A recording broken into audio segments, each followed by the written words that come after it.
వసుదేవసుతం దేవం కంసచానూరమర్దనం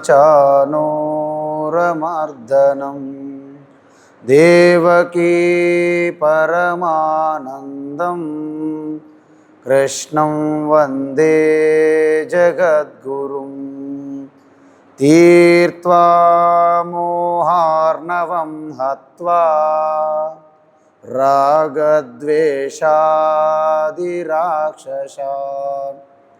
సీతా శాంతి సమాయుక్త ఆత్మా రామో విరాజతే ఈశ్వరో గురురాత్మేతి మూర్తిభేద విభాగినే వ్యోమవద్వ్యాప్తదేహాయ దక్షిణామూర్తయే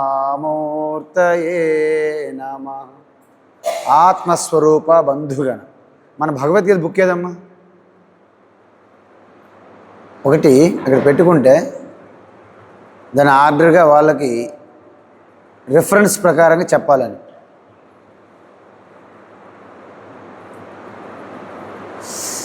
అయితే మనము ఒక చిన్న ఇది ఏంటి, హరే రామ హరే రామ రామ రామ హరే హరే హరే కృష్ణ కృష్ణ కృష్ణ హరే హరే గౌరీ శంకర్ శంకర శంకర్ గౌరీ గౌరీ ఉమాశంకర్ శంకర శంకర్ ఉమా ఉమా హరే రామ రామ రామ హరే హరే హరే కృష్ణ కృష్ణ కృష్ణ హరే హరే. బోలియే కృష్ణ భగవానికి, సీతాపతి రామచంద్రకి, ఉమాపతి మహాదేవకి.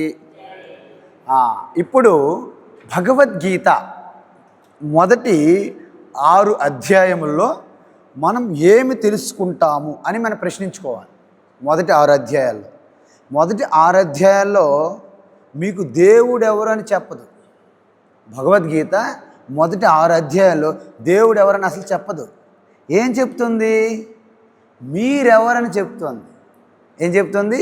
మీరు ఎవరు అని చెప్తుంది. అదేవిధంగా మనకున్నటువంటి సైకలాజికల్ సంసారమైనటువంటి ప్రాబ్లం ఏమిటి అది చెప్పి నువ్వు ఎవరు అని చెప్తూ నీకు ఆ ప్రాబ్లంకి సంబంధం లేదు, నువ్వు అనవసరంగా మోస్తున్నాననే భ్రమలో ఉన్నావు.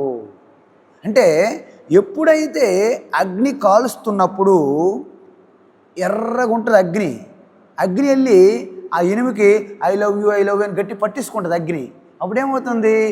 వాడు సమ్మిడి దెబ్బలు ఒక్క ఇనుముకే కొట్టడు, అగ్నికి కూడా కొడతాడు. ఎందుకు? అగ్ని ఇనుముతో సహవాసం చేస్తుందిగా. మనము ఆత్మస్వరూపం అయినప్పటికీ ఈ ఇనుములాగానే ఈ శరీరానికి ఎప్పుడు పట్టుకుంటున్నామో దీనికి తగిలినవి నాకు తగులుతున్నాయి అని బాధ. అర్థమవుతుందా? కాబట్టి శరీరం పుట్టింది, నేను పుట్టలే, నేను పుట్టాను. శరీరం చనిపోతుంది, నేను చనిపోను, నేను చనిపోతాను. చూసారా? ఇదంతా ఎక్కడొచ్చిందంటే దీంతో కలిసి నేను మర్చిపోతున్నాను. మీ అందరికీ ఈ విధంగా మనిషి అంటే ప్రతి ప్రాణి జీవి యొక్క స్వరూపం తెలియజేస్తుంది మొదట 6 అధ్యాయాలు. అంటే అర్జున విషాద యోగం నుండి సాంఖ్యయోగం 2వ అధ్యాయం, కర్మయోగం 3వ అధ్యాయం, జ్ఞాన సన్యాస యోగం 4వ అధ్యాయం, కర్మ సన్యాస యోగం 5వ అధ్యాయం, తర్వాత ఆత్మ సంయమ యోగము లేదా ధ్యాన యోగము. ఈ 6 అధ్యాయాలు మన యొక్క స్వరూపం ఏమిటి చెప్తుంది. అయితే ఒక పాయింట్ అయింది. రెండో పాయింట్ ఏంటి? మన స్వరూపం తెలుసుకోవడానికి నేనేం చేయాలి అది చెప్తుంది. రెండో పాయింట్ ఏం చేయాలి? మీరు కర్మయోగం చెయ్యాలి. నా స్వరూపం ఏంటి చెప్తుంది. మూడవ పాయింట్ ఏంటంటే అసలు నేను ప్రయత్నిస్తే చెయ్యాలా, అంతా ఈశ్వరుడు అనేవాడు ఏదైనా చేస్తాడా లేదు, నీ ప్రయత్నించాలి. అంటే 3 పాయింట్లు. నా స్వరూపం ఏమిటి, సాధన ఏంటి, కర్మయోగము, తర్వాత నేను చేసే నా ప్రయత్నం. నుదుటి రాత అనుకోకూడదు. రాతలు ఉంటాయి, కోతలు ఉంటాయి, కానీ ముందు పంటలు వేయాలి, అప్పుడు కోతలు. డైరెక్ట్ కోతలకు కొడవలు పట్టుకుని వెళ్ళిపోతే అవ్వదు. నా దగ్గర కొడవలు ఉందని ముందు నారులు వేయాలి, అందుకే వర్షాల కోసం బాధపడతాను. కాబట్టి ఈ విధంగా మీ స్వరూపం ఏమిటి అంటే, మీ స్వరూపం పంచభూతాలకు అతీతము. అంటే మీరు శస్త్రాలకి మీకు నాశనం అవ్వరు. అగ్ని మీకు కాల్చలేదు, నీరు తడపలేదు, వాయు ఆవిరి చేయలేదు, మీకు నాశనం లేదు. శుద్ధ చైతన్యము ఆకాశం వలె వ్యాపించి ఉన్నారు. శరీరం పరిమితమే కాదు అని నైనం చిందంతి శస్త్రాని నైనం దహతి పావకః. ఇంతకు ముందు మనం ఉన్నాము, ఇప్పుడు ఉన్నాము, ఇక మీదట ఉంటాము. అంటే మనకెప్పుడు నాశనం లేదు. నజాయతే నమ్రియతే, నాకు సావు లేదు, పుట్టుక లేదు. ఈ వికారాలన్నీ శరీరానికే, నాకు కాదు. నా స్వరూపం ఏమిటి, బుడగల్లాగా పుడుతున్నాయి, ఉంటున్నాను, మళ్ళీ కలిసిపోతున్నాను, కానీ నీరుగా ఎప్పుడూ ఉన్నాను. బుడగగా కొంతకాలమే ఉంటాను, కానీ నీరుగా ఎల్లప్పుడూ ఉంటాను. శరీరంగా ఇప్పుడు కొంతకాలమే ఉంటాను, శరీరం పడిపోయినా చైతన్య స్వరూపంగా, అంటే ఆకాశానికి కంటే అనంతంగా ఉన్న, అంటే నాలోనే ఆకాశం ఉంది, నాలోనే వాయువు సంచరిస్తుంది, నాలోనే సకల జగత్తుకి ఆ వేడి ఇచ్చే అగ్ని సూర్య చంద్రులు నాలోనే ఉన్నారు, నాలోనే సమస్త సముద్రాల నీరు నాలోనే ఉంది, నాలోనే సమస్త పృథివీ ఉన్నది. ఆత్మన ఆకాశ సంభూత, నా చైతన్యం నుండి ఆకాశం వచ్చింది అని చెప్పారు. కాబట్టి ఇది తెలుసుకోవడం అనేది నీ స్వరూపము.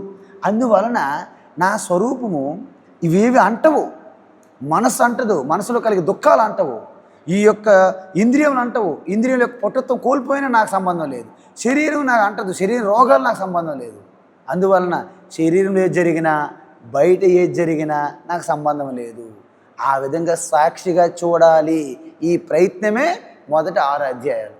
దానికోసము మీరు యోగ సాధన, ఆసనాలు, ప్రాణాయామాలు, మంచి ఆహారము, సమయానికి నిద్ర, సమయానికి భోజనము, ఇవన్నీ అలవాట్లు, హ్యాబిట్స్. ఇది ఒక తపస్సు. ఈ సాధన చేస్తే యమ నియమ ఆసన ప్రాణాయామ ప్రత్యాహార ధారణ ధ్యాన ఆఖరికి మెట్టు 8వ మెట్టు సమాధి స్థితి, ఇవన్నీ ప్రాక్టీస్ ప్రతి వ్యక్తికి. ఇది 6వ అధ్యాయం వరకు. తర్వాత 7 నుండి నా స్వరూపం నాకు అర్థమైపోయింది, చిదానంద రూప. మరి దేవుడి స్వరూపం ఏమిటి? దేవుడి గురించి 7వ అధ్యాయం నుంచి ప్రారంభించారు. ఏమిటి? భూమిరాపో నలో వాయు ఖమ్మనో బుద్ధిరేవచ అహంకారం ఇతీయం మే భిన్న ప్రకృతిరష్టధ. ఈ 8 రూపాలు కూడా ప్రకృతి. నిరంతరం మార్పులు చేర్పులు వస్తున్నాయి. ఈ ప్రకృతి 3 గుణాలు కలిగి ఉన్నది. దాని నుంచే సర్వలోకాలు పంచభూతాలు అంత సృష్టి వచ్చింది. వీటన్నిటిలో కూడా నేనే తెరలాగా ఉన్నాను, నేనే ఈ యొక్క రుద్రాక్ష వెనక దారంలాగా నేనే ఉన్నాను. మత్త పరతరం నాణ్యతు కించిదస్తి ధనంజయ మయి సర్వమిదం ప్రోతం సూత్రే మణిఘనాయివ. ఇవన్నీ చెప్పాడనమాట. అంటే భగవంతుడు అనేవాడు నువ్వు అనుకున్నట్టు వైకుంఠం కైలాసం ఎక్కడో లేదు. వైకుంఠం కూడా నీ హృదయంలోనే ఉంది, కైలాసం కూడా నీ హృదయంలో ఉంది. మరి పరలోకం ఎక్కడ ఉంది? పరలోక ప్రభువు, ఆ పరలోకం కూడా ఇక్కడే ఉంది. అంటే అర్థం ఏంటి? పరలోకం వేరే ఉండదు. మీరు ఒకటి చెప్పండి, బంగారం ఏమో షాపులో ఉంటుంది, ఆభరణాలు ఇక్కడ ఉంటాయా? ఆభరణాలు మీ దగ్గర, బంగారం షాపులో ఉంటుందా? లేదా బంగారం మీ దగ్గరే, ఆభరణాలు అక్కడ ఉంటాయా? ఉండవు కదా.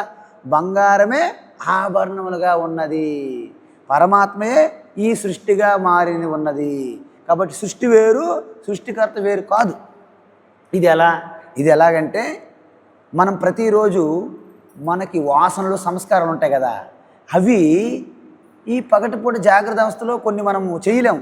మనం ఇక్కడికి విజయవాడ వెళ్తాం, వెళ్ళేటప్పుడు అనేక చూస్తుంటాం, జస్ట్ ఆ దారిలో ఫోకస్ పెట్టం, కొన్నిటి మీదే ఫోకస్ పెడతాం.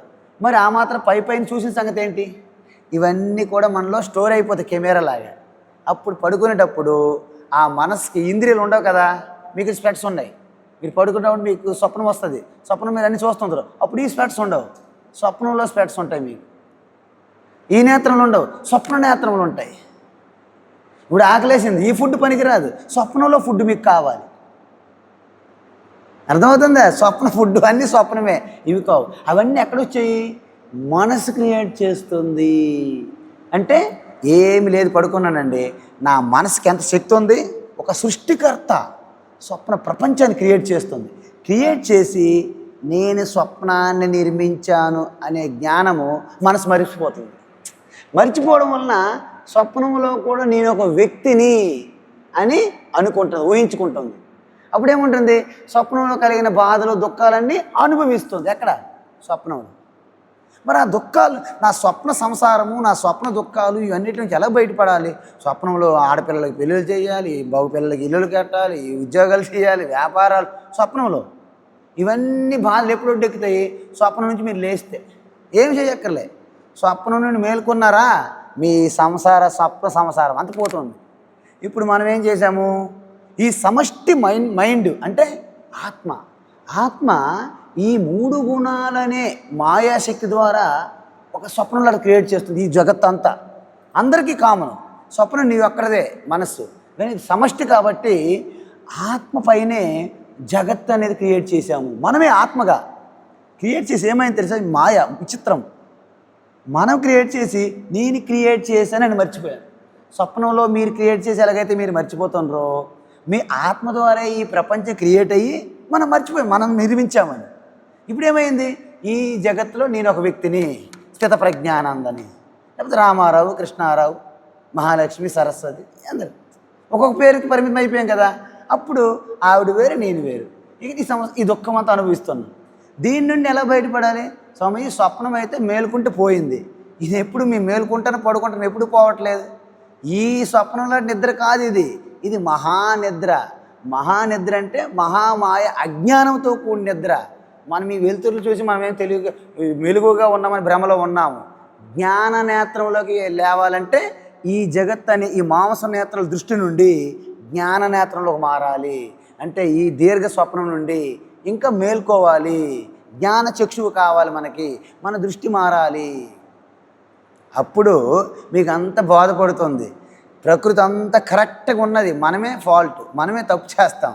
అన్ని ప్రాణులు పర్ఫెక్ట్గా ఉంటాయి, గ్రహాలు వాటి స్థితిలో ఉంటాయి, ఏవి కొలైడ్ అయ్యి ఏవి గుద్దుకోవట్లే, మనమే గుద్దుకుంటాం. దేని స్థితిలో అదే ఉంది, దేని స్థానంలో అదే ఉంది. ఒక్క మనుషులే ఈ ప్రకృతిని నాశనం చేస్తారు, బ్యాలెన్స్ని. అందుకే అప్పుడప్పుడు కరోనా రూపంలో వచ్చి మనకు గుర్తు చేస్తుంది, అలర్ట్, బి అలర్ట్, జాగ్రత్త అని. సో ఇదనమాట, ఇది మన స్వరూపం. ఈశ్వరుడు ఎలా ఉన్నాడు? ఈశ్వరుడు మనలాంటి జీవుడే, కానీ మాయ స్పష్టంగా ఆయన తెలుసు. మాయలో ఎప్పుడూ చిక్కడు. మాయకి తన స్వాధీనములు ఉంచుకొని స్వామిగా ఉంటాడు కాబట్టి ఆయన ఈశ్వరుడు అంటాము.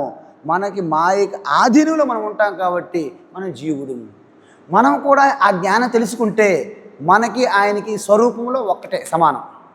బుడగైనప్పటికీ నా స్వరూపం నీరని తెలుసుకుంటే సముద్రుడు మరి పెద్దోడు అవ్వదు. ఎందుకు? సముద్రుడి స్వరూపం కూడా నీరే. చిన్న రింగు, అది బంగారమే. ఇంత వడ్డానం పెట్టుకుంది అమ్మగారు, అది కూడా బంగారమే. బంగారు రూపంగా రింగు వడ్డానంకి పోటీ లేదు. కానీ ఈ బరువు చూసారా? వడ్డానం పెద్దది, రింగు చిన్నది.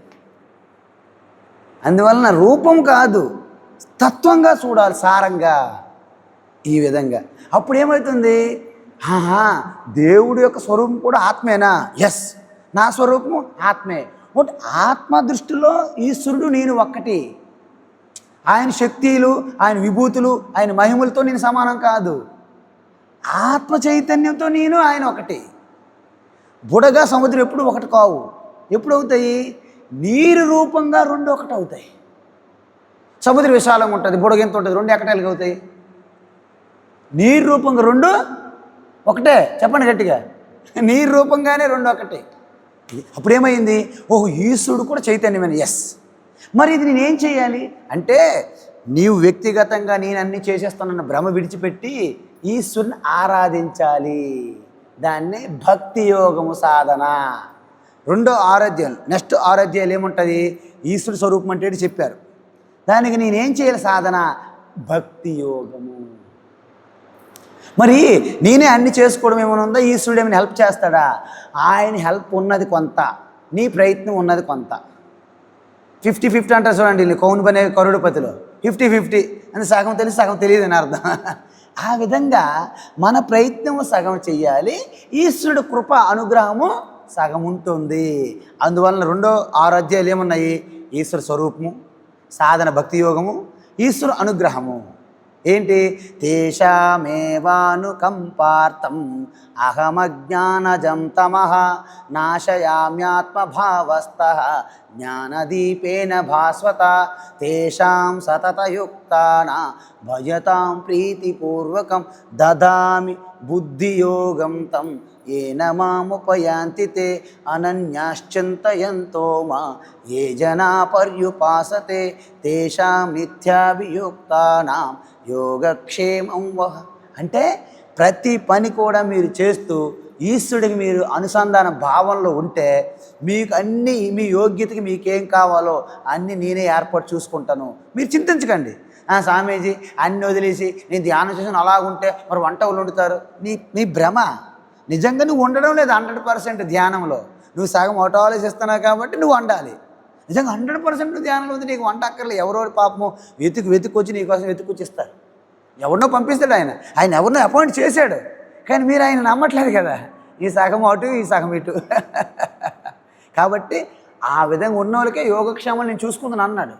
ఇవి చాలా స్టోరీస్ ఉన్నాయి, ఇవన్నీ చెప్పుకుంటూ పోతే ఇప్పుడు టైం లేదని ఆలోచిస్తున్నాను నేను. ఇంకా తులసీదాస్ ఉంటాడు, ఇక్కడ ఉత్తరప్రదేశ్లో ఉండేవాడు. ఆయన కాశీ దగ్గర ఒకరోజు వచ్చి కొన్ని కాలం పాటు సైలెంట్ పెట్టలేదు. నేను అడిగాను ముందే, ఫోన్లన్నీ సైలెంట్లు పెట్టాలి, మళ్ళీ డిస్టర్బ్ అవ్వకూడదు. కాశీలో కొన్ని రోజులు తులసీదాస్ ఉన్నాడంట. ఉన్నప్పుడు రామచరిత మానస రాశారు ఆయన, రామచరిత మానస. అప్పుడు ఆయన ఏదో మాలాగే, ఆయన చాలా విద్వాన్ కదా, అందరు మీలాగా వచ్చి కానుకలు అనేక పదార్థాలు అన్నీ సమర్పించేవాళ్ళు నమస్కారం పెట్టుకొని. ఆయన అన్నీ కూడా కుటీరం నిండిపోయింది సామాన్లతో. ఎవడు దొంగడు చూశారు ఇద్దరు, అయ్యి బాబోయ్ ఈ దగ్గర లేనిపోయిన సామాన్లు ఉన్నాయి, ఎలాగైనా ఈయన కొట్టేయాలని ఆయన మీద దొంగతనం. మళ్ళీ చూడండి, దొంగతనం లేక దొంగలకి మనకి ఏముండదండి. మీరు దేవాలయంలో దేవుడా దేవుడా అంటావు, దొంగడు వచ్చిన నీ పాకెట్ ఎక్కడ ఉంది, నీవు ఎక్కడ దాచావు చూస్తాడు. వాడికి దేవుడితో పనిలే, మీరు ఎక్కడ చేరుతామో దాని మీద దృష్టి ఆయనకి. కాబట్టి తులసీదాసు ఆ యొక్క వస్తువులు కొట్టేయాలని ఆ రోజు ఆయన యొక్క రాత్రి ఆయన కుటీరం దగ్గరికి వచ్చి దొంగతనానికి వచ్చారు. అయితే ఆయన పడుకున్నాడు, ఆయన తెలియదు కదా. అన్యం పుణ్యం ఎరిగినటువంటి తులసీదాసు లోపల పడుకుంటే ఆ గేటు దగ్గరంట ఇద్దరు కుర్రోలు యువకులు ధనసులు పట్టుకొని కాపలా కాశారంట.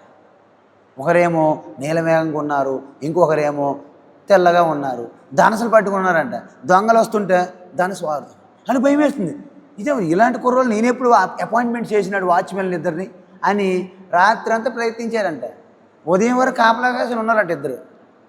తర్వాత ఇకన ప్రాతకాలం 4:30 5 గంటలకి ఈయన లేచి వస్తారు కదా, అక్కడ కలిసిరాడు దొంగలు. అయ్యగారు మీ కుటీరం దగ్గర ఇద్దరిని ఎవరిని కాపలా పెట్టావు? ఇద్దరు ధనుసులు పట్టుకుని ఉన్నారండి. నేను కాపలా పెట్టమే, నాకేంది కాపలా, నేను ఎక్కడుండి నాకేంది కాపలా.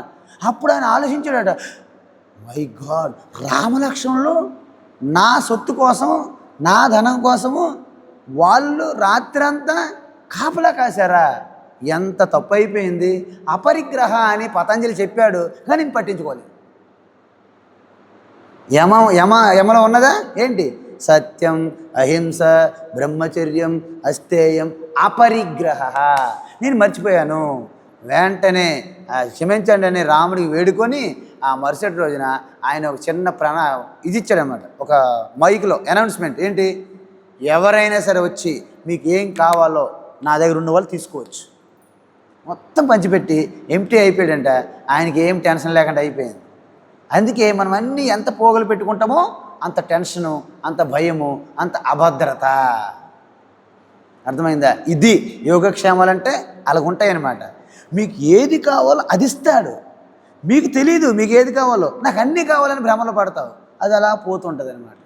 అందువలన మనకు ఏది కావాలని యోగ్యత మనం సంపాదించుకోవాలి, ఆయన ఇస్తాడనమాట. అందుకే ఇంగ్లీష్లో ఏమంటారంటే, first you deserve then you will get it. First you deserve. మనకి యోగ్యత ఉండదు, కానీ కాకేమో కోరికలు, గొంతేమో కోరికలు ఉంటాయి. స్వర్గానికి నిత్యం లేద్దాం రావణాసురుడిలాగా, కుదరదు అది. కానీ ఆ కోరికలు యోగ్యత లేదు, నువ్వు కోరుతున్నావు, తప్పది. సో ఈ విధంగా భక్తి యోగం అన్నమాట. తర్వాత లాస్ట్ 6 అధ్యాయాలు ఉన్నాయి. ఏంటి? నీ స్వరూపము చైతన్యమే, ఈశ్వర స్వరూపము చైతన్యమే. కాబట్టి ఇద్దరు ఒకటే, జీవ బ్రహ్మ ఐక్యం. తర్వాత అక్కడ సాధన ఏమిటి? జ్ఞానయోగము. అంటే ఆ యొక్క జ్ఞానాన్ని శ్రవణం చెయ్యాలి గురువు దగ్గర. తర్వాత విని విని విని నీ యొక్క అజ్ఞానం పోతుంటాయి, కానీ డౌట్స్ రైజ్ అవుతుంటాయి, ఆ సంశయాలు. వాటిని గురువు ద్వారా, తోటి సాధకుల ద్వారా, అలాగా నీ యొక్క ఆలోచన ద్వారా ఏదో ఒక రకంగా సంశయాలు అనేది నివృత్తి చేసుకోవాలి. మనం ఆ డౌట్ల నుంచి కొంత వాటి మీద మన పెద్ద బాధ ఉండదు, ఎందుకంటే వాటి మీద మనకు తీవ్రమైన కోరిక లేదు కదా, వీటి మీద కోరికలు. అందువలన ఆధ్యాత్మికంగా ఎవరికి ఏం తెలియకపోయినా ఆనందంగా ఉంటారు. ఇగ్నోరెన్స్ ఈజ్ బ్లిస్ అంటారు కొంతమంది ఇంగ్లీష్లో. అంటే అజ్ఞానమే ఆనందము. మనం అజ్ఞానంతో జీవించడం మనం అలవాటు అయిపోయింది, మనకి ఏం ప్రాబ్లం లేదు, అలా బతకడమే. కాబట్టి ఈ విధంగా ఎప్పుడైతే జ్ఞానయోగం చేస్తారో మనకేం కావాలి? మీరు ఎంత జ్ఞానం, ఉపనిషత్తులు, బ్రహ్మ విద్య రోజు నేను చెప్తా, 10 సంవత్సరాలు చెప్పినా మీకు కొన్ని లక్షణాలు, మీకు యోగ్యత, మీలో క్వాలిటీస్ ఉండవనుకోండి, అవి మీకు ఉపయోగపడవు. ఆ సద్గుణ సంపత్తి, ఆ దైవీ సంపత్తి మనకు కావాలి. అవే యమ నియమంలో ఉన్నవే, అంతే, ఇంకేవో కాదు. ఆ 10 మీరు ఎప్పుడైతే బాగా ప్రాక్టీస్ చేసి మీలో ఆ క్వాలిటీస్, గుణాలు ఉంటాయో అవే ఇక లాస్ట్ 6 అధ్యాయాల్లో ఈ 3 రకాలు ఉంటాయి. జీవ బ్రహ్మ ఐక్యం గురించి, తత్వమసి మహావాక్యాలు, తర్వాత ఆ యొక్క జ్ఞానయోగము, తర్వాత గొప్ప గుణాలని పెంపొందించుకోవడము, అభయం, సత్వ సంశుద్ధి, తర్వాత వైరాగ్యము, సత్యము, అహింస, కరుణ, కృప, దానము, ధర్మము, తపస్సు, యజ్ఞము, అన్ని పంచమహాయజ్ఞాలు, రకరకాల భూత యజ్ఞము, ఋషి యజ్ఞము, దైవయజ్ఞము, మనుష్య యజ్ఞము, అన్నీ ఇవన్నీ ప్రాక్టీస్ చేస్తే మీలో అద్భుతమైనటువంటి గుణాలు వస్తాయి. ఆ గుణాల వల్లనే అప్పుడు మీకు యోగ్యత వస్తుంది. ఆ యోగ్యత వల్లనే శ్రవణ మననం అవుతుంది. అప్పుడే నిధిధ్యాసనంలో సంపూర్ణం. ఇది ఓవరాల్ భగవద్గీత. ఇప్పుడు భక్తి యోగం అంటే మనకేమున్నది? జనరల్గా భక్తి యోగం అంటే మనం ఏవో పదార్థాలు చేసుకోవడము, లేకపోతే కార్తీక మాసము, అదేవిధంగా మాఘమాసము, లేకపోతే శ్రావణ మాసము, ఏదో మహాశివరాత్రి, ఇలాంటి పర్వదినాల్లో మాత్రమే భక్తి గుర్తొస్తుంది. మిగతా అంతా భక్తి అంటే భక్తి పని భక్తిదే, మన పని మనదే. సో ఈ విధంగా, లేకపోతే గణేష్ చతుర్థి, లేకపోతే అమ్మవారి నవరాత్రులు, ఏవో ఉంటాయి ఇలాంటివన్నీ. అప్పుడు మాత్రం ఓహో అలిసిపోయి చేస్తారు. అప్పుడు మీకు ఏమీ సంబంధం ఉండదు అప్పుడు. కాబట్టి భక్తి, భగవద్గీతలో ఏం చెప్పారంటే, పత్రం పుష్పం ఫలం తోయం యో మే భక్త్యా ప్రయచ్చతి. అంటే ఏ ప్రాణికి ఏది ఆ సమయంలో అవసరమో అది నేను ఈశ్వరుడికే పెడుతున్నానని భావంతో పెట్టాలి. ఒక ఆవు ఉన్నది, ఆవుకి వెళ్ళి మీరు ఆరతలు ఇచ్చి పూజలు చేయక్కర్లే, దానికి గ్రాసం పెట్టాలి, దానికి మంచినీళ్ళు పెట్టాలి, చాలు. ఒక అరటిపండు, ఒక గెడ్డు, ఏది పెట్టాలి. అంతేగా మనల్ని ఏం చేస్తారు? ఆవు మా ఇంట్లో అడుగు పెడితే మంచిదని ఈ మెడకి తాడు కట్టి బలవంతంగా లాక్కుపోతుంటారు. నాకు ఒకసారి పిలిచారు టెంపుల్ దగ్గర, అడుగు పెట్టాలని ఆవు వెళ్ళట్లే, 4-5 లాగేస్తుంటే కింద పడిపోయింది. పడిపోయినా వదలట్లే, లాగేస్తున్నారు కాలు పట్టుకొని. అంత మూర్ఖులు ఉన్నారనమాట మన వాళ్ళు. కాబట్టి గురువు ఉంటాడు. చాలామందికి పాదాలు కడిగేస్తామా, తర్వాత కుర్చీ మీద కూర్చోబెట్టి 2-3 గంటలు పువ్వులతోని అని అష్టోత్తర శతనామం వాళ్ళు చంపేస్తారు గురువుకి. కానీ గురువుకి టీ కావాలనుకో టీ ఇవ్వరు, నీళ్ళు పువ్వులు వేసేయడము, రకరకాలు పోసేయడము, కాలు మీద పడము, లాగేస్తున్నారు, పీకేస్తుంటారు. మీకు అర్థమవుతుందా? టీ అంటే మాలాటలకు కాదు, ముసలికి చెప్తున్నాను. వాళ్ళు 2 గంటల పాటు కుర్చీ మీద కూర్చొని నీ గురు పూజ, పాద పూజ మండిపోను, ఆడికి ఒక కాఫీ ఎవరు, ఒక నీళ్ళు ఎవరు, నీ పూలు వేసేయడము, దండలు వేసేయడము, సాలువులు కప్పేయడము, ఎగబాయకపోవడం, లాగేయడం, అది గురు పూజ. ఇలాంటి భ్రమలు ఉన్నాయి మనకి. కాబట్టి ఇవన్నీ విడిచిపెట్టాలి. అందువలన ఈ యొక్క భక్తి అంటే ఏంటంటే, నారద మహర్షి చెప్పాడు, భక్తి సూత్ర, నారద భక్తి సూత్రాలు అంటారు. ఆయన అన్నాడు, భక్తి అంటే పరమ ప్రేమాస్పదం భక్తి. అంటే నీ భక్తిలో, నీ ప్రేమలో కల్మషం ఉండకూడదు. అనంతంగా, అంటే మన బిడ్డలకి, మన మనవళ్ళకి మనము ఆలింగనం చేసుకొని ఎత్తుకొని ముద్దులాడేస్తారు అందరూ. మీరు అందరూ కూడా చాలా సూపరు. కానీ పక్కింటి పిల్లలు కానీ, మీ ఊర్లో పిల్లలు కానీ, చంటి పిల్లలు ఎక్కడున్న ప్రపంచం అంతా మీరు అలా ఎత్తుకొని ముద్దులాడగలరా? చెప్పండి. అంటే ప్రతి వ్యక్తిలో కూడా ఆ పరమాత్మే నివసిస్తున్నాడని దృష్టి మీరు కలిగి ఉన్నారా? అందరికీ సమానమైన ప్రేమ, ఎవరితో కూడా ద్వేషం లేకుండా. సమోహం సర్వభూతేషు నమే ద్వేష్యోస్తి న ప్రియ, సమానంగా చూసే దృష్టి. అదేవిధంగా స్వస్వరూపానుసంధానం భక్తిరీత్య విధీయతే.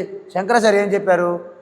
మన అహంకారం విడిచిపెట్టిన తర్వాత మన స్వరూపమే పరమాత్మగా నా హృదయస్థంలో గుండె చప్పుడుగా ఉన్నది అని ఆ ఆత్మతోని అనుసంధానం అవడమే ఉత్తమ భక్తి అని చెప్పాడు శంకరాచార్య.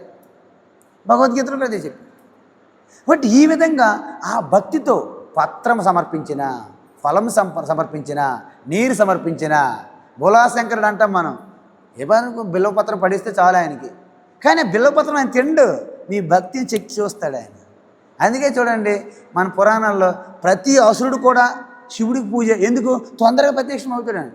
ఎవరైతే లేట్ ఎవరు పడతారో తొందరగా కావాలి వీళ్ళకి, తొందరగా గాబర అచిరైనా గచ్చతి, అచిరేనంటే ఎక్కువ టైం లేదు, తత్కాలంలో. కాబట్టి మీరు యత్కరోసి యదస్నాసి యజ్జుహోసి దదాసి యత్ తపస్యసి కౌంతేయ తత్కురుస్వ మదర్పణం. అర్జున, నువ్వు లేచినప్పటి నుండి పడుకున్నంత వరకు, నువ్వు శరీరం వచ్చింది శరీరం రాలిపోయినంత వరకు నువ్వేది చేసినా పరమాత్మకే చేస్తున్నానని భావన చెయ్యి అన్నారు. ఇది ఉత్తమ భక్తి అని చెప్పారు. మనం అది చేయట్లేదు. మనం ఏం చేస్తున్నాము? ఒక 1000 మందికి కూడ చేస్తాం దగ్గర, తర్వాత పేద అన్నదానం పెడతాం, జనం వస్తారండి, లేకపోతే రారు. తర్వాత కొన్ని కార్యక్రమాలకి మీకు ఏది ఇస్తామంటే వస్తారు. సో ఈ విధంగా అందరూ రప్పించుకొని అక్కడేమో పంతులకు కూడా 2-3 మంచి దక్షిణ ఇస్తానంటే కొంచెం బాగా చదివిన మంత్రాలు చదివిన వాళ్ళు వస్తారు, లేకపోతే ఎవరు వస్తారు? మంత్రాలు రాని పూజారి వస్తాడు. కాబట్టి రకరకాల ప్రణాళికలు మనకు ఉంటాయి. తర్వాత తొందరగా అయిపోయినట్టు ముందే చెప్తాము, తొందరగా అయిపో ఆయనకి చెప్పేస్తాం. ఆయన కూడా తెలుసు, మీ గాబరా ఆయనకి తెలుసు బాగా, ఆయనకి గాబరా. ఈ 3 నెలల దగ్గరికి వెళ్ళాలి. ఇంత ఫైనాన్షియల్ సిస్టమ్ మనం నడుస్తుంది అనమాట. ఇది నిజమైన భక్తి ఎక్కడా లేదు. సో ఈ విధంగా చేయడం వల్ల ఏమవుతుంది? మీకు డబ్బులు, ఆ తర్వాత న్యూస్ పేపర్లోనో, టీవీలోనో, యూట్యూబ్లోనో కనిపిస్తుంటారు. మీకు సాటిస్ఫాక్షన్, మంచి యజ్ఞం చేసాం, మంచి యాగం చేసాం, చాలామందికి అన్నదానం చేసాం. అన్నదానం అంటే అన్నిటికన్నా లీస్ట్ అన్నదానం. అసలు అన్నదానం ఎవరికి కావాలండి? జ్ఞానప్రదాత చెయ్యాలి. అన్నదానం ఎవరే చేయాలి? షిరిడి సాయిబాబా టెంపుల్ ఉందనుకోండి, అక్కడ అన్నం దొరుకుతుంది. మీరు తిరుపతి వెళ్ళిపోయిననుకోండి, బ్రహ్మాండంలో అన్నమే, అన్నం 3 పూటలు. అసలు ఋషికేశ్ వచ్చేయండి, మీకేం అక్కర్లే. నాకు ఇల్లు వద్దు, వాకులు వద్దు, ఇంటికి రానంటే మీకు రూపాయి అక్కర్లే, మీకు అన్నమే అన్నం దొరుకుతుంది 3 పూటలు. ఏదో రొట్టె దాలో ఏదో ఒకటి. అన్నదానం ఏంటండి బాబు? ఈ రోజుల్లో అన్నదానం చేస్తానని ప్రతి ఓడు ముందుకు వస్తారు. ఆయనకు వద్దంటే బాధపడతారు. మనం ఏమనాలి? ఏం అనకూడదు. అన్నదానం చేయాల్సింది జ్ఞానప్రదాతం చేయాలి, బుద్ధి వెలిగించాలి. అప్పుడు వాడికి తెలిసి ఎలా సంపాదించుకోవాలి అన్నం అనేది. ఆ రోజుల్లో సామెత, ఎవరికైనా ఆకలేస్తే బ్రెడ్ ఇవ్వడం కాదు, ఒక చేప ఇవ్వడం కాదు, ఎలా చేపలు పట్టాలి, ఎలా బ్రెడ్ తయారు చేయాలి నేర్పించాలి అన్నారు. ఈవేళ నాకు డబ్బులు ఉన్నా కానీ ఒక 100 రూపాయలు భోజనం పెడతాను ఆయనకి. మరి రేపు మళ్ళీ ఆయన వెనక వెళ్తారు. శ్రీనివాస్ వెనక, మహాలక్ష్మి వెనక, ధనలక్ష్మి వెనక, జయలక్ష్మి వెనక పడతారు. మేము అదే ఈరోజు చెప్పామనుకోండి, నాయన ఈ పని చేయి. అప్పుడు ఆయనకి ఏంటంటే ముందు పని చెయ్యాలి అనే విషయం ఉంటుంది అనమాట. తర్వాత వస్తుంది. సోమరులు ఎప్పుడు ముందు తినాలనుకుంటారు, తర్వాత పని చేస్తారు. తెలివైనడు ఏంటంటే ముందు పని చేసి తర్వాత తింటాను అంటాడు. ఇది తేడా. ఇద్దరు చేయాల్సిందే, ఇక తేడా. అందుకే ముందు మనందరం కష్టాలు కోరుకోవాలి, కష్టాల తర్వాత ఆనందం. చాలామంది సోమరులు ఏంటి? ముందు ఆనందం, తర్వాత ముసలితనం అయిపోయి వచ్చేది ఇవన్నీ ఆనందము. ముసలితనంతో ఏమీ చేయలేడు, కానీ కూర్చోద్దు అక్కడ. అందుకే ముసలితనం అనేది మొసలి పులి లాంటిది, ఎదురు కాస్తుంటుంది ద్వారం దగ్గర, ఎప్పుడు వస్తావా అని, వాలిపోదామని. ముసలితనం ఎవరికి తప్పదు. ముసలితనంలో ఏకాంత స్థితికి ఆనందంగా ఆ స్థితి ఇప్పుడు నుంచి అభ్యాసం చేయాలి. అప్పుడు మీ రిజల్ట్ వస్తుంది. అప్పుడు మీకు టైము ఎంత టైం అయినా మీకు ఆనందమే కాలక్షేపం. నాదని ఎవరు మాట్లాడడం లేదు. ఇంకా నీకంటే రెండో వాడు లేడే ఎక్కడెక్కడ, ఒకటే ఆత్మ. ఈ విధంగా భగవద్గీత మొట్టమొదటి అందరికి కూడా ఒక అవకాశం ఇచ్చింది. ఏంటంటే మనం సాధారణంగా కోరికల వల్లనే మనం పుట్టుకొచ్చింది ఈ శరీరం. కాబట్టి అందరిలో కోరికలు ఉంటాయి. కోరుకోవడం తప్పేంటి స్వామి? కోరికలు అంటే ఈశ్వరుడే కదా నా లోపల ఉన్నాడు, కోరిక సహజమే కదా అని మీరు అనొచ్చు. అప్పుడు కృష్ణ ఏమంటున్నాడంటే కోరికలు ఉంచండి, తీయొద్దు అనట్లేదు. కానీ మీరు కోరుకునేది ఎప్పుడు కూడా ఈశ్వరుడు వల్ల నాకు వస్తుందని జస్ట్ గుర్తు చేసుకోండి. అంటే ఏంటి? మీరు ఏది సంపాదించినా ఏ పని చేసినా రిజల్ట్ వస్తుంది కదా, అప్పుడు ఈశ్వరుడు సమర్పించి తీసుకోండి. మీ చిన్నప్పుడు చూసేవాళ్ళం, కొత్త బట్టలు కొంటే 1వ తరగతి 2వ తరగతి చదివినప్పుడు కొత్త బట్టలు తీసుకెళ్ళి దేవుడి దగ్గర పెట్టి తీసుకుని వేసుకునేవాళ్ళు. అంటే ఈ సంస్కారం అప్పుడు మనకు ఉండేది బాగా. అన్నం వండంటే అమ్మ ముందు అన్నము పప్పు చారాన్ని ఒక ప్లేట్లు పెట్టి ఆ దేవుడి గదిలో పెట్టేవాళ్ళు. అది తీసుకొచ్చిన తర్వాత అన్నం పెట్టేవాళ్ళు. ఆ సిస్టమ్ పోయింది, ఇప్పుడు ఎక్కడా లేదు అది. అంటే అర్థం ఏంటి? తెలుసో తెలియకో మన సమాజంలో ఆ సంస్కారం ఉంది. పంటలు పండుతాయి, తొలి పంట దేవుడికి ఇవ్వడు. పండ్లు కాస్తాయి, తొలి పంట దేవుడికి ఇవ్వడు. ఇదన్నీ సిస్టమ్ ఉండేది. అంటే దీన్నే సకర్మయోగము అంటారు. ఏంటి? సకర్మయోగము అంటే సకామ కర్మయోగం అంటే కోరికలు ఉంటాయి కానీ దేవుణ్ణి కూడా మీరు స్మరిస్తారు. సకామ కర్మయోగం ఇది ఫస్ట్ స్టెప్. భక్తిలో 12వ అధ్యాయంలో మొట్టమొదటి స్టెప్ ఏంటి? సకామ కర్మయోగం. తర్వాత ఇది చేసి అప్పుడు మీకు ఏమనిపిస్తుంది అంటే, అసలు నేను ఎలాగ ఈ పని చేస్తున్నాను? ఈశ్వరుడు అనుగ్రహం వల్లనే కదా. అందువలన చేసేటప్పుడే ఈశ్వరుని గుర్తించుకుంటారనమాట. చేసేటప్పుడే ప్రతి ఒక్కటి నిస్వార్థంగా నాకు ఈ శక్తి ఇచ్చాడు కాబట్టి ఈశ్వరుడే నడిపిస్తున్నాడు అని మీ ప్రతి పని ఈశ్వరుని స్మరించుకొని చేయడం అనమాట. దాన్ని వచ్చిన రిజల్ట్ని ఈశ్వర ప్రసాదంగా తీసుకోవడం, దాన్ని నిష్కామ కర్మయోగం అంటారు. అంటే కర్మయోగంలో 2 స్టెప్పులు. భక్తి యోగంలో ఏమన్నారు వీటికి? సకామ కర్మయోగ భక్తి, నిష్కామ కర్మయోగ భక్తి. 2 స్టెప్పులు ఇవి. మొదటి స్టెప్ ఫస్ట్ మెట్టు కోరికలు ఉంచుకోండి. ఎంత తీసేమన్నాం అనుకోండి, అమ్మ మీ కోరికలను తీసేసే, నీ కోరికలు ఉండకూడదు. మీరేం చేస్తారు తెలుసా? స్వామి మీరు మాకు అక్కర్లేదు, మేము హ్యాపీగా ఉంటాం, మీరు వెళ్ళిపోయింది అంటారు కానీ మీరు కోరికలు మానరు. కాబట్టి శ్రీకృష్ణ ఏం చెప్పాడంటే కోరికలు ఉంచుకొని కూడా దేవుణ్ణి స్మరించి చెయ్యండి. మొదటి స్టెప్. 2వ స్టెప్ ఏంటి? కోరికలు పెట్టుకోవద్దు. నీకు ఏది కర్తవ్యంలో పనిచ్చాడో అది ఈశ్వరుడే చేయిస్తున్నాడు, రిజల్ట్ కూడా ఆయన ప్రసాదమే అని 2 అంటే చేసినప్పుడు ఫలం వచ్చినప్పుడు కూడా ఈశ్వరుని భావన చేస్తే దాన్ని నిష్కామ కర్మయోగము. ఇది 2వ మెట్టు. 2 మెట్లు ఎక్కే మనం. ఇది భక్తిలో కర్మయోగం భక్తి అంటారు దీన్ని. సకామ కర్మయోగ భక్తి, నిష్కామ కర్మయోగ భక్తి 2 మెట్లు. ఇప్పుడు మీరు ఎన్ని పనులు చేసినా, ఎంత సేవ చేసినా, మొత్తం ప్రపంచానికి కూడా మీరు అన్నదానం చేసినా, సేవలు చేసినా ఇది కర్మే, బహిర్ముఖమే. కాబట్టి అంతర్ముఖంలోకి వెళ్ళాలి. అంతర్ముఖ సమారాధ్య బహిర్ముఖ సుదుర్లభ. కాబట్టి 3వ స్టెప్ ఏంటి? 3వ స్టెప్పు ఈశ్వరుడు అనేవాడిని గుర్తించడం. ఎలా? నాకు ఈశ్వరుడు సర్వవ్యాపంతో ఎవరికి అర్థమవుతుంది? అంతర్యామంతో ఎవరికి అర్థమవుతుంది? ఊరికే చదువుకున్న వాళ్ళకి తప్ప, శాస్త్రాలు చదివిన వాళ్ళకి తప్ప నాకు తెలియదు. అప్పుడు మనము ఒక రూపం, ఇదిగో ఒక ఎవరో మీకు ఇష్టదేవతో, మీకు నచ్చిన ఫాము, నచ్చిన రూపం, నచ్చిన నామం, నచ్చిన మంత్రం, ఇలా ఒక ఇష్టదేవత, ఒక మంత్రము, ఒక నామము ఇలా ఇస్తారన్నాడు ముందు గురువులు. అప్పుడు ఏమవుతుంది? ఇలా ఇవ్వడం వలన అప్పుడు మీరు బహిర్ముఖం నుండి అంతర్ముఖంలోకి ప్రవేశిస్తున్నారనమాట. అంటే ఏకాగ్రత. ఇంతకుముందు 66 ఆలోచనలు. ఇక్కడ కూర్చో అమ్మ అంటే అక్కడ ఏం చేస్తుంది, మెస్సులో ఏం అవుతుందో, ఇంటికాడలో ఏమవుతుందో, వాళ్ళు వచ్చినారా లేదా, వాళ్ళు మన డబ్బులు ఇవ్వాలి ఇచ్చారా లేదా, వాళ్ళకి అది తీర్చామా లేదా, అసలు వాళ్ళకి బాగున్నారా లేదా, రకరకాల ఆలోచనలు అనమాట. అంటే ఇక్కడ మనిషి ఇక్కడే ఉంటారు, మనసు 66 విధాలుగా వెళ్తుంటుంది. ఇప్పుడేంటి? తదేకంగా ఒక రూపం, ఒక శ్రీకృష్ణ రూపం తీసుకున్నారు అనుకోండి, బాలముకుంద ఆ వెన్న నోట్లో పెట్టినట్టు, లేకపోతే వేణువు పట్టుకున్నట్టు ఏదో ఒక రూపం పట్టుకున్నారు అనుకోండి. కరారవిందేన పదారవిందం ముఖారవిందే వినివేశయంత. శ్రీకృష్ణుడు ఎలా ఉంటాడో తెలుసా? ఒక అంటే మర్రి చెట్టు ఆకు మీద ఇలా పడుకొని ఈ యొక్క కాలు ఉంటుంది కదా, కాలు నోట్లో పెట్టుకొని ఇలా ఉంటాడంట. అర్థమవుతుందా? సృష్టి ప్రళయం అయిపోయినా ఆదిశేషుడి మీద శేషంగా మిగిలిన ఆదిశేషుడి పైన ఇలా బాలముకుంద ఉన్నట్టు ఆ రూపం దర్శించారనుకోండి, కాసేపు అయినా సరే ఏకాగ్రత నిలబడుతుంది అది. సో ఈ విధంగా మీరు కృష్ణ అన్నామనుకోండి, ఒకే రూపాన్ని పరిమితం అయ్యారనుకోండి, మిగతా వాళ్ళు ద్వేషించే అవకాశం ఉంది. గణేష్ అంటే నాకు ఇష్టం ఉండదు, శివ అంటే నాకు ఇష్టం ఉండదు. ఎందుకు? కృష్ణ భక్తులు అలా ఉండకూడదు. కాబట్టి దేవుడు అనేవాడు 2-3 ఉండరు. దేవుడు అనేవాడు విష్ణు సర్వవ్యాపే, శివ సర్వవ్యాపి. 2 సర్వవ్యాపులు ఎక్కడ ఉంటారా? ఉంటారా? 2 సర్వవ్యాపులు ఎక్కడ ఉంటారా? అంటే ఆ విష్ణు సర్వవ్యాపే శివ, మరి కృష్ణ సర్వవ్యాపని ఇస్కానులు అంటారు, వాళ్ళ సంగతి ఏంటి? ఆ శివ విష్ణువే కృష్ణ.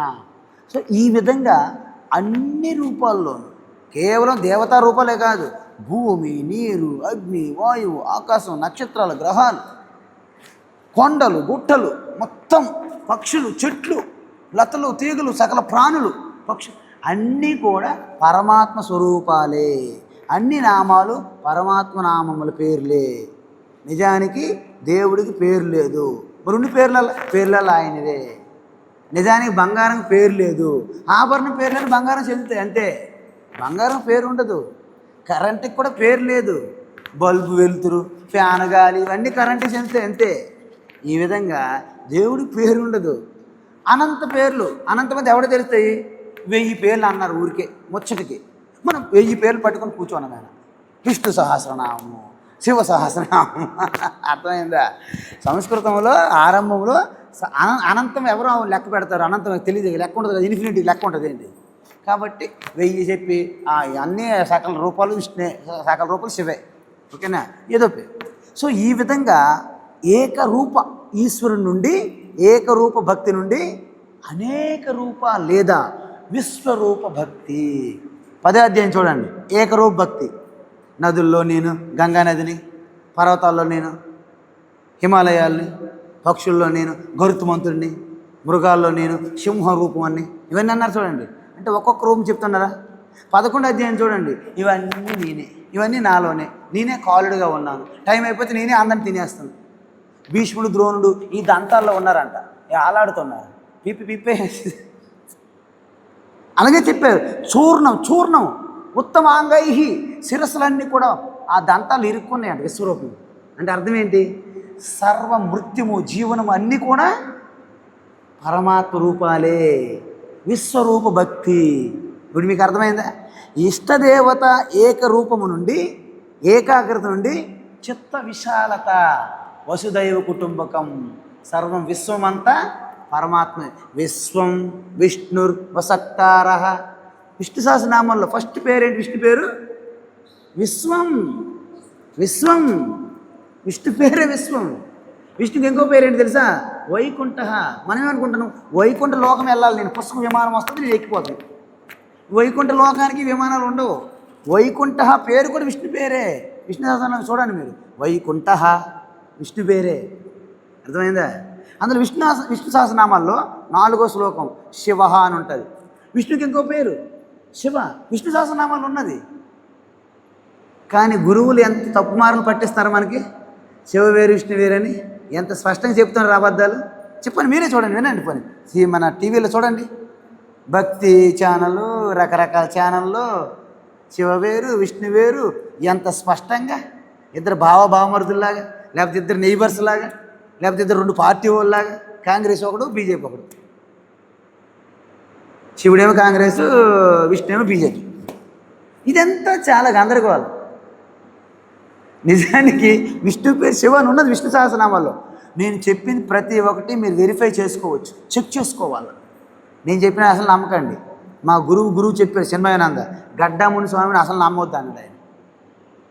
గడ్డాముని స్వామిని అసలు నమ్మొద్దు, ఆయనతో చాలా మతలబు ఉండొచ్చు.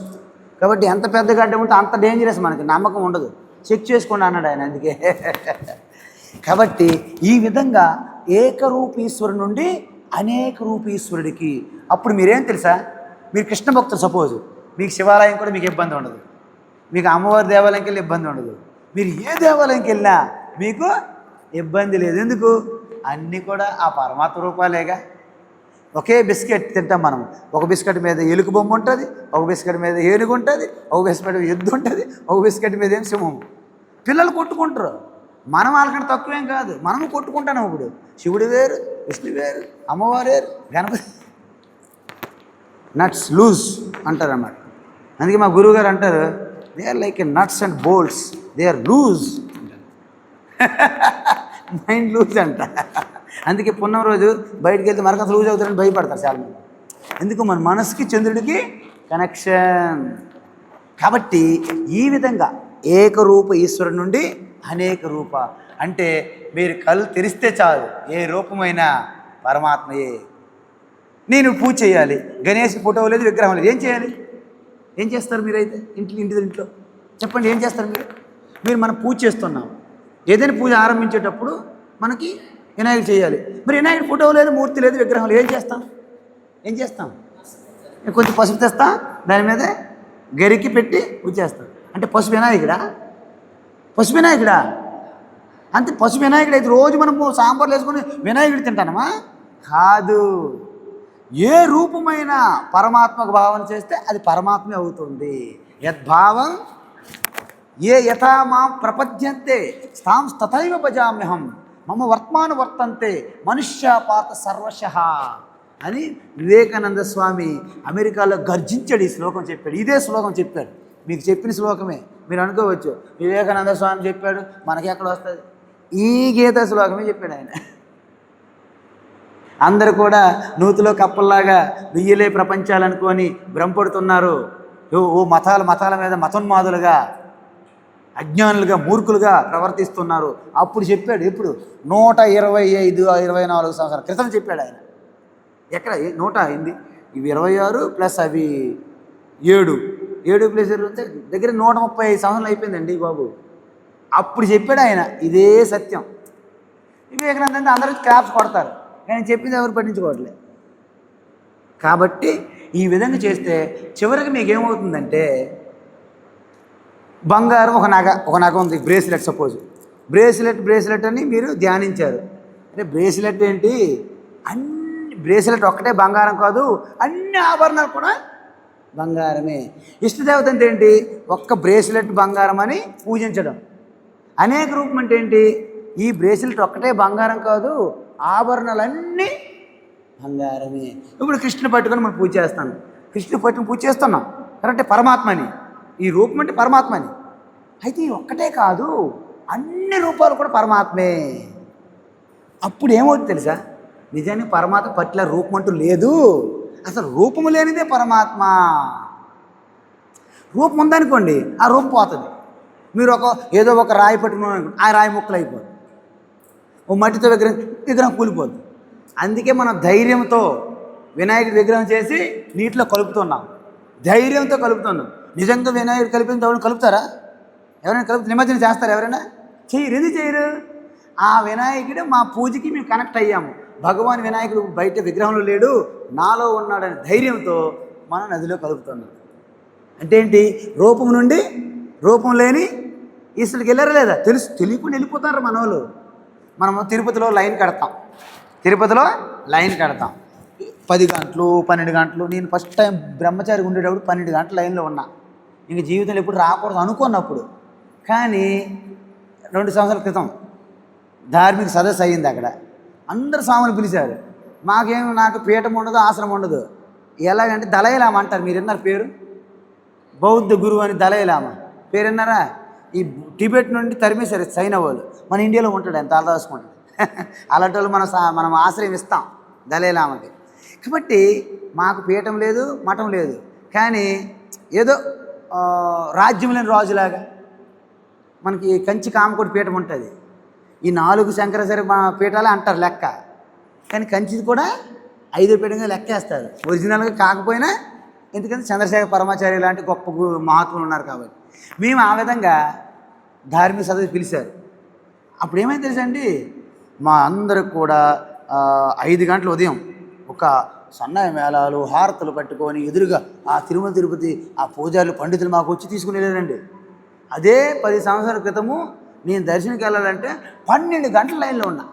కాళ్ళు అయిపోయింది. ఆ లైన్లో ఎంత ఉంటారండి, ఇంక రాకూడదు అనుకున్నా. కానీ వెంకటేశ్వర స్వామి ఆయన స్వయంగా తీసుకెళ్ళినట్టు అయింది. అర్థమవుతుందా? సో ఈ విధంగా ఎప్పుడైతే మీరు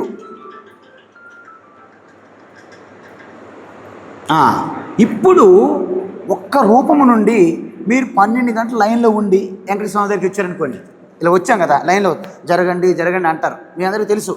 జరగండి అంటే గోవింద అని వెనకున్నాడు అరిసిపోతాడు. ఎందుకు? వీళ్ళు వెళ్ళాలని గోవింద అని. ఇవి మనకేంటంటే దగ్గరికి వచ్చాం కదా, వెంకటేశ్వర చూద్దాం తపన ఉంటుంది. సరిగ్గా వచ్చాం ఈ యొక్క ఫోన్ లాగా వచ్చి ఇలా నమస్కారం పెట్టేటప్పుడు సరే కళ్ళు మూసేస్తాం. మనం కళ్ళు మూసిన తెరిసిలో అక్కడ తోస్తారు మనకి. ఇక్కడ ఉన్నాం, అక్కడ అరే వెంకటేశ్వర అక్కడ వెనక్కి తిరిగితే ఒప్పదు. ఈ వాలంటీర్ల పేరు, ఈ కానిస్టేబుల్ అందరూ ఉంటారు మనకి తోయడానికే. కాబట్టి మీరు వెంకటేశ్వర స్వామి దగ్గరికి వెళ్ళినప్పుడు మీరు కళ్ళు చూసేలా చూడరు, ఎవరు చూడరు. ఏం చేస్తారు? అదే వెంకటేశ్వర స్వామిని లోపల కొన్ని దర్శించాలని మనకి తపన ఉంటుంది. ఉంటుందా లేదా? అంటే నిజానికి అన్నమాచార్యులు కూడా ముందు ఆయన కీర్తనలు స్తుతులు చేసి చేసి చేసి అలసిపోయి అంతర్యామి అలసితవా స్వలసితవ అని పాట వచ్చింది భజన కీర్తనలు. అంటే అర్థం ఏంటి? ఆ వెంకటేశ్వర స్వామి మూర్తి రూపము అంతర్యామి ఉన్నాడు. ఇది మనం తెలుసుకోలేం కాబట్టి రూపం ముందు తీసుకుంటాను ఆసరాగా. ఈ విధంగా ఈ ఏక రూపము లేని ఈశ్వరుడు ఏదో అంటున్నాము, అదే బ్రహ్మ విద్య, అదే వేదాంతము, అదే భగవద్గీత అల్టిమేట్ టీచింగ్. అంటే చూడండి, ముందు ఒక ఆసరాగా ఒక ఇష్టదేవత రూపం, తర్వాత అనేక రూపాలు, తర్వాత నాలోనే ఉన్నది. అర్థమైందా? ఇప్పుడు ఉదాహరణ చెప్తాను. కుండ మట్టి తీసుకోండి. ఇప్పుడు మట్టి కుండ లోపల ఉందా బయట ఉందా? ఎవరో చెప్పాడు గురువు, కుండ మట్టి కుండ లోపల ఉందా అని అనుకోండి. ఎందుకు? కుండ అంత మట్టి అంత కుండే కదా. ఆ కుండ లోపల ఒకటే కాదు, అన్ని కుండలో కూడా మట్టే. అదేవిధంగా కుండలో ఖాళీ ఉంటుంది. మనం ఏమనుకుంటాము? ఈ ఖాళీ ఆకాశము కుండ లోపల ఉంది అంటాడు. లోపలే కాదు బయట కూడా ఉంది. బయటే కాదు అన్ని కుండల్లో కూడా ఖాళీ ఉన్నది. ఇంకొకరు అంటారు, అన్ని కుండలు ఖాళీ కాదు, ఈ కుండలన్నీ ఖాళీలో ఉన్నాయి. అవునా? ఆకాశం పెద్దది కదా, ఈ కుండలన్నీ ఎక్కడున్నాయి? ఆకాశంలో. అంత అర్థం ఏంటి? ముందు స్టూడెంట్ పిల్లవాడికి చెప్పేటప్పుడు ఈ ఖాళీ అనేది కుండ లోపల ఉన్నది, అన్ని కుండల్లో ఖాళీ ఉన్నది, ఈ కుండలన్నీ ఆ ఖాళీలోనే ఉన్నాయి. ఇప్పుడు ఏమంటాము? దేవుడు ముందేమంటాము? మీలో దేవుడు అంటే మీరు ఒప్పుకోరు. తిరుపతిలో దేవుడు ఉన్నాడు. ఓకేనా? తిరుపతిలో దేవుడు అంటే ఇక తిరుపతి వెళ్తే దేవుడు తప్ప మనకు దేవుడు ఉండడు. అప్పుడు ఏమంటారంటే దేవుడు సర్వవ్యాపి, తిరుపతిలోనే కాదు బెజవాడలోను, రామేశ్వరంలోను, శ్రీశైలంలోను, కాశీలోను, అమర్నాథ్లోను అన్నిట్లో కూడా దేవుడు ఉన్నాడు. అన్నిట్లో బయటే కాదు నీ లోపల కూడా దేవుడు ఉన్నాడు. లోపల బయటే కాదు మీరందరూ దేవుడిలోనే ఉన్నారు. చూసారా? చూసారా? మీరందరూ దేవుళ్ళు ఉండడమే కాదు దేవుడు మీరే అయి ఉన్నారు. లాస్ట్ చెప్పాలి. అది బ్రహ్మ విద్య యొక్క ఆఖరి పాఠం. ఇది మీరు తెలుసుకోవాలి. అప్పుడు మీకు ఏమవుతుందంటే రూపాలకు ప్రాధాన్యత ఇవ్వరు, రూపాలకి ప్రాధాన్యత ఇవ్వరు. ఈ విధంగా మనం ఏమనుకుంటాము? ఈ శరీరానికి ఎంత ప్రాధాన్యత ఇస్తామో మన ఆత్మతత్వము భక్తిని అంత దూరం వెళ్ళిపోతాను మన లెక్క. దీనికి ప్రాధాన్యత ఇస్తే అంత దూరం వెళ్ళిపోతాను లెక్క. ఇది అన్నమయ కోశము. మీరు ఎంత ఫుడ్ తింటుంటే అంత లావు అవుతుంటారు. ఫుడ్ తిన్న మానేస్తే బక్కగా తిన్నైపోతారు. అంటే దీని యొక్క బరువు, దీని యొక్క పుష్టి ఫుడ్ మీద ఆధారపడి ఉంది. అంత ఫుడ్ నేను కాదు కదా. అవునా కాదా? ఫుడ్ మీరా? అంటే కుండలో ఉన్న ఆహారం నేను కాదు. కుండలో ఆహారం ఒకసారి లోపలికి వెళ్తే నేను అంటానమ్మా. అక్కడ యాపిల్ పండు ఉంది, ఇక్కడ యాపిల్ పండు వేరు, నేను వేరు. నాకు స్పష్టంగా తెలుసు. దాన్ని యాపిల్ పండు తినేసాను. యాపిల్ పండు ఏమైంది?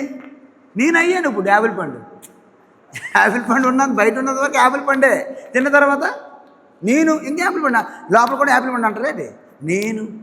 సో ఆ విధంగా మీరు పూర్తిగా ఈ యొక్క తత్వం ఏ రోజు పట్టుకుంటారో దీన్ని మన కారు, మన వస్తువు ఎలాగైతే మెయింటైన్ చేసుకుంటున్నామో శరీరాన్ని అలా మెయింటైన్ చేసుకోవాలి, కాపాడుకోవాలి. అంతే, జస్ట్ వస్తువులాగా.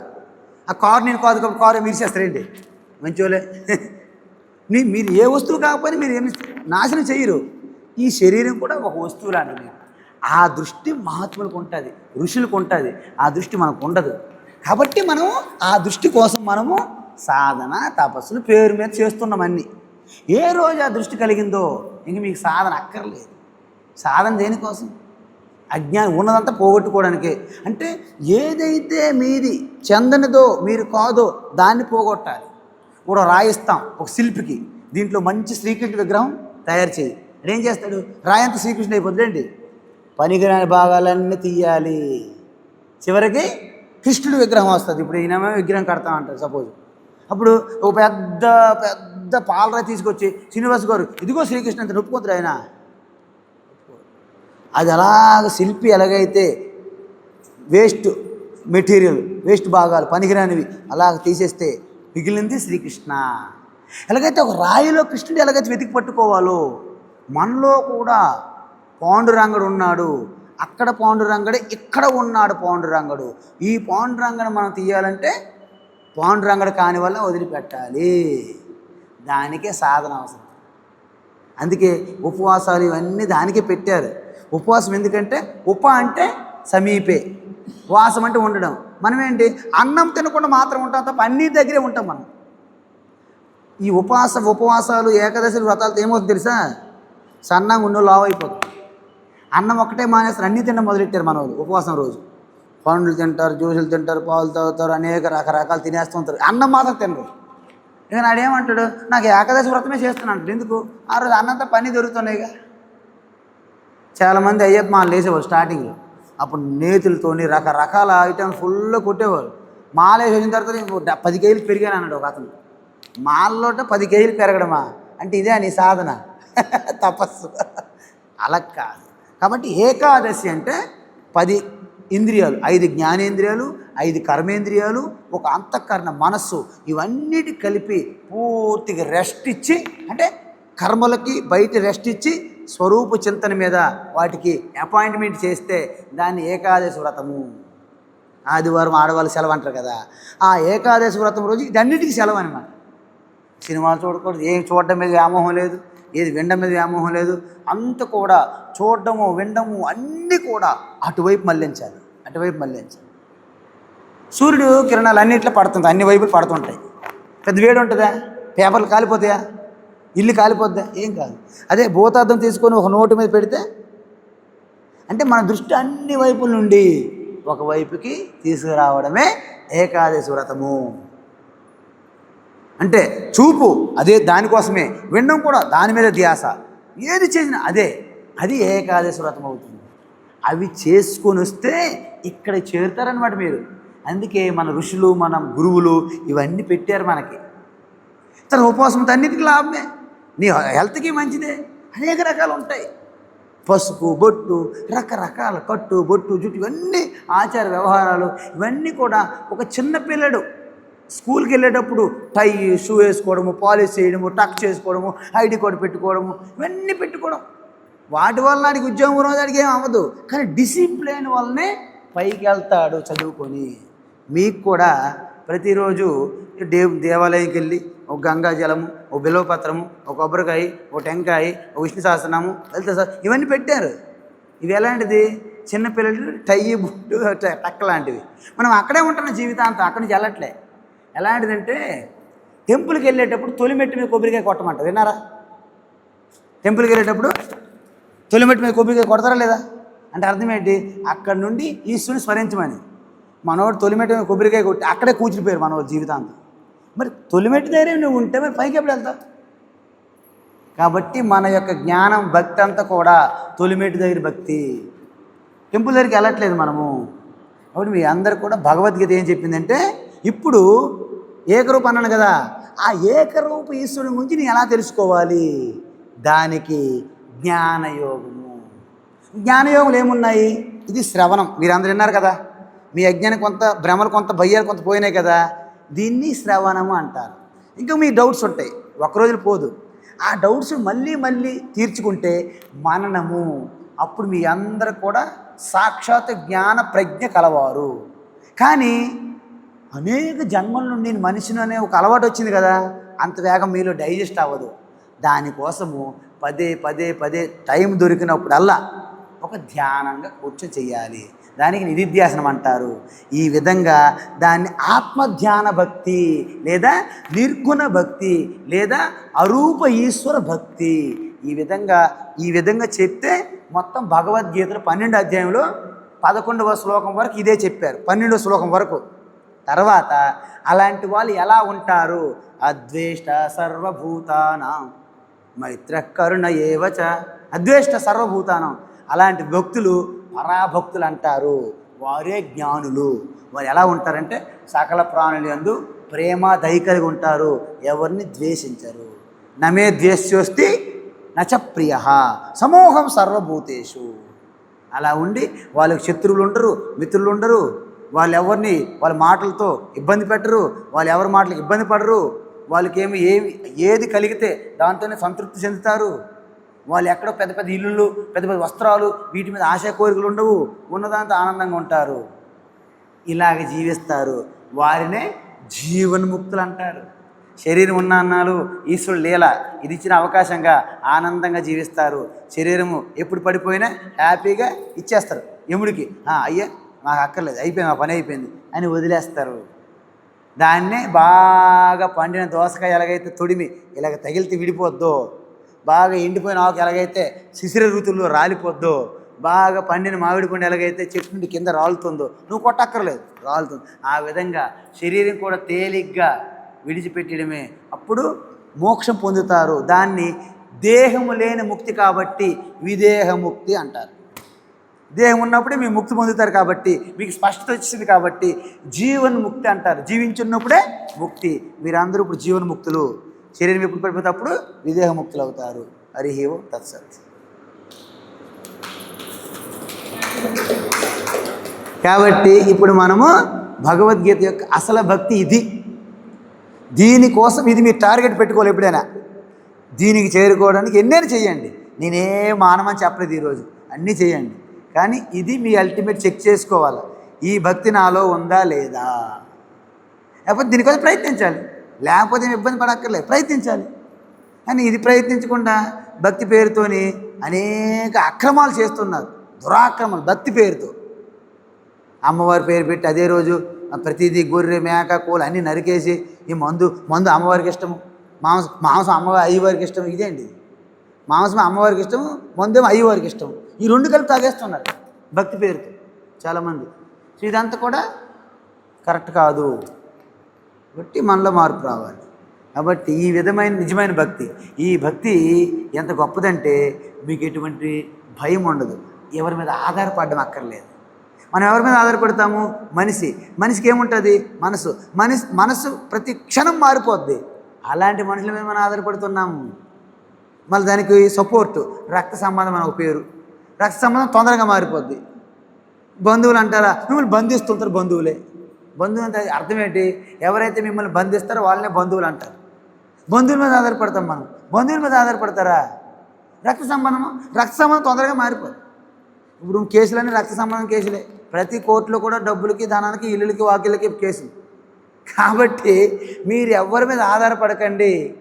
ఒక అనంతమైన శక్తి ఒకటి ఉంది. ఆ శక్తి సృష్టిని నడిపిస్తుంది. దాని మీద ఆధారపడండి. అది శాశ్వతము, సనాతనము. అదే సనాతన ధర్మము. ఆ ధర్మం రక్షతి రక్షిత. ధర్మముకి ఎవరైతే ఎవరైతే రక్షిస్తారో ఆ రక్షిత ఎవరైతే రక్షిస్తారో ధర్మము వాళ్ళని రక్షిస్తుంది. రక్షతి ధర్మ రక్షతి. ఎవరికి? రక్షిత. ఎవరు రక్షిస్తారో వాళ్ళు రక్షిస్తుంది కదా. యతో ధర్మ తతో కృష్ణ. ఎక్కడ ధర్మం ఉంటే అక్కడ ఎవరుంటారు? అందుకే పాండవుల పక్క ధర్మం ఉంటే అక్కడ ఎవరున్నారు? కృష్ణుడా? కృష్ణుడి విజయం వస్తుందా లేదా? అందుకే ఎవరు గెలిచారు? అది మీరు పెట్టుకోవాలి లెక్క. అందువలన నిజంగా మీకు ఎన్ని ఆటంకాలు వచ్చినా, ఎన్ని కష్టాలు వచ్చినా, ఎన్ని బాధలు వచ్చినా మీరు దేవుని పట్టు వదలకండి. ఈ యొక్క పేరుకి భక్తి ఉంటే చూడండి, వాళ్ళు ఈశ్వరుడి మీద ఊరు భ్రమలు పడతారు. ఏదైనా కష్టాలు వస్తే ఈ దేవుడు వల్ల నాకు ఏం లేదని బయటపడేస్తారు ఫోటోలు. అది నిజమైన భక్తి కాదు. వదలకూడదు. ఎంత కష్టం వచ్చినా ఈశ్వరుని పరీక్ష పెడుతున్నాడు, ఇదే నాకు పరీక్ష అంటే నేను ఈశ్వరుడి దృష్టిలో పడ్డాను అని ఇంకా గట్టి పట్టుకుంటే మీ పక్క ఈశ్వరుడు స్వయంగా వచ్చి నిలబడతాడు, మిమ్మల్ని విజయ పదాలకి చేర్పిస్తాడు. అందుకే లాస్ట్లో ఒక చిన్న ఎగ్జాంపుల్ ఏంటంటే, భాగవతంలో చెప్పారు, కుంతిమాత తన జీవితాంతం చిన్నప్పటి నుండి కష్టాలు అనిపించింది. వివాహం అయ్యింది. వివాహంతో భర్త చనిపోతారు, చంటి పిల్లల్ని పెంచుతుంటుంది. తర్వాత వాళ్ళకేమో విషం పెడుతుంటారు, వారికి పెళ్ళి అయితే అవమానిస్తారు, వాళ్ళనేమో అరణ్యాలకు పంపించేస్తారు. జ్యోతక్రియ అన్నీ ఉన్నాయి, ద్యూతం.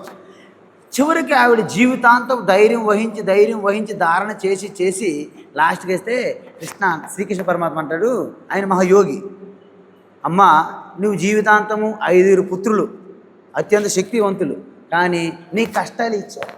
ఇప్పటికైనా ఏమైనా కోరుకుంటే నేను దాన్ని తీరుస్తానంట. కృష్ణ నా జీవితంతా కష్టాలే నాకు ఇవ్వు. ఎందుకు? మనం సుఖమిస్తే నాకంటే గొప్ప అప్పలమ్మ అప్సరసై కూర్చోదు పైన కుర్చీలు వేసుకొని. ఇదే కదా ఆవిడ దేవుడా నేనంటాను. ఆవిడ అర్థమవుతుందా? కాబట్టి ఈ మేనకాయ ఇవి ఉంటారు కదా అప్సరలు, రంభ, ఊర్వశి, మేనకలాగా వాళ్ళ కుర్చీల పైన వేసి కూర్చుంటారని దేవుడికి మొక్కుతారు, వాళ్ళు మొక్కరాదు. కాబట్టి నాకు కష్టాలు ఇవ్వు కృష్ణ, కష్టాలు ఇవ్వు, కష్టాలు ఇవ్వు. ఎందుకు అత్తయ్యా? కష్టం వచ్చినప్పుడల్లా నిన్ను స్మరించుకుంటాను, నన్ను నిన్ను విడిచిపెట్టట్లేదు. కాబట్టి నిన్ను స్మరించుకుంటూ ఉండడమే నా జీవిత ఆధారము. కాబట్టి నాకు కష్టాలు ఇవ్వని కోరుకుంది ఆవిడ. అదే కృష్ణ మీకు వచ్చి అడిగితే మీరు ఎవరైనా అలా అడుగుతారా? అయ్యా మాకు అలా కాదు, మాకు ఒక ఇల్లే ఉంది, మచిలీపట్నం బందర్ రోడ్లో ఒక ఫ్లాట్ ఉంది, ఓ 10 ఫ్లాట్లు కావాలి. మాకు ఒకే కారు ఉంది, ఒక్క కారా? ఇంటి అందరం ఒకే కారు మీద ఇబ్బంది పడతారు, 10 కార్లు కావాలి. మా అబ్బాయికి ఏమి చిన్న ఉద్యోగం, పెద్ద ఉద్యోగం కావాలి, ప్రమోషన్ కావాలి. నాకు అసలు బంగారం రేట్లు పెరిగిపోయి చాలా తక్కువ, 10 కేజీలు బంగారం. 10 కేజీలు బంగారం అయితే 2 కేజీలు కిరీటం చేస్తారు దేవుడికి. ఇలాంటి కోరికలు కోరుతారు కానీ కష్టాలు ఎవరైనా కోరిన ఉన్నారు మీలోనే? ఇవాళ చెప్పండి, ఈ రాత్రికి శ్రీకృష్ణ మీకు దర్శనం ఇచ్చి మీకు ఏం కావాలని అడిగితే అమ్మ మీరు చెప్పండి, ఎవరైనా ఏం కోరుకుంటావమ్మా? ఏం కోరుకుంటావమ్మా?